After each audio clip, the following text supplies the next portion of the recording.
그럼에도 불구하고 도지사가 유가족과 생존자의 염원에 어긋나는 행동을 반복한다면 도민의 심판을 면치 못할 것입니다. 14명이 사망한 오송 참사 일주기가 다가오는 가운데 더불어민주당이 김영환 충북지사에게 강력하게 경고를 하고 나섰습니다. 지난해 김 지사에 대한 주민 소환운동이 실패한 이후 나온 성명서 중 가장 강한 성명서가 나오면서 김 지사의 사법처리 요구 압박이 거세지고 있습니다.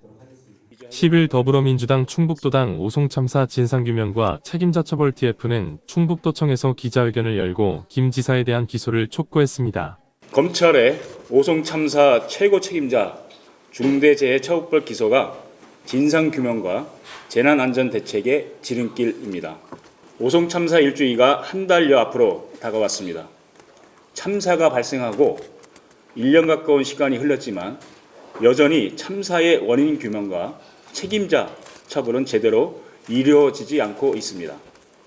참사 발생 9개월이나 지나 뒤늦게 진행된 김영환 충북도지사와 이범석 청주시장의 검찰 소환은 비공개로 이루어졌고 그 결과에 대해 검찰의 공식 브리핑조차 없었습니다. 이는 유가족과 생존자의 고통을 철저히 외면한 처사라는 비판을 명키 어렵습니다. 오송 참사의 원인이 된 미호강 제방의 유지, 보수, 도로 기능의 유지, 관리 주체는 충북도이며 재해 발생 및 우려 시 지방도로의 통행을 금지할 권한과 의무를 지니고 있는 관리 주체는 충북도지사입니다. 하지만 충북도지사는 중대재해처벌법상 공공시설에 해당하는 미호강 제방과 군평 2지하차도 관리에 실패했습니다. 재난안전법상 재난관리 책임기관은 청주시이고 재난안전본부의 최고 책임자는 청주시장입니다. 청주시장은 홍수로 인한 재난위험 우려가 있거나 재난이 발생했을 때 이를 예방하거나 줄이기 위해 응급조치를 해야 할 권한과 책임이 있음에도 이를 제대로 수행하지 않았습니다.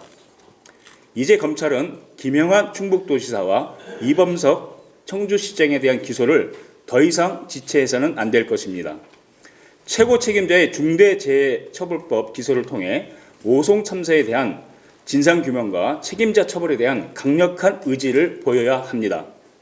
그래야만 제2의 오송 참사를 되풀이지 않을 제대로 된 재난안전대책이 마련될 수 있습니다. 특히 민주당은 김 지사에게 엄중 경고했습니다.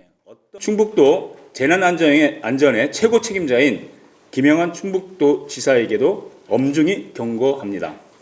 최근 도지사의 측근을 이용한 불기소 탄원서 독려 등 셀프 구명 의혹이 불거진 것은 매우 큰 문제입니다. 또한 충북도가 오송 참사 이후 1년을 준비해 발표한 재난안전대책에 대해 꼼수 과장 브리핑 의혹과 실효성 논란이 제기되는 것도 매우 심각한 문제입니다.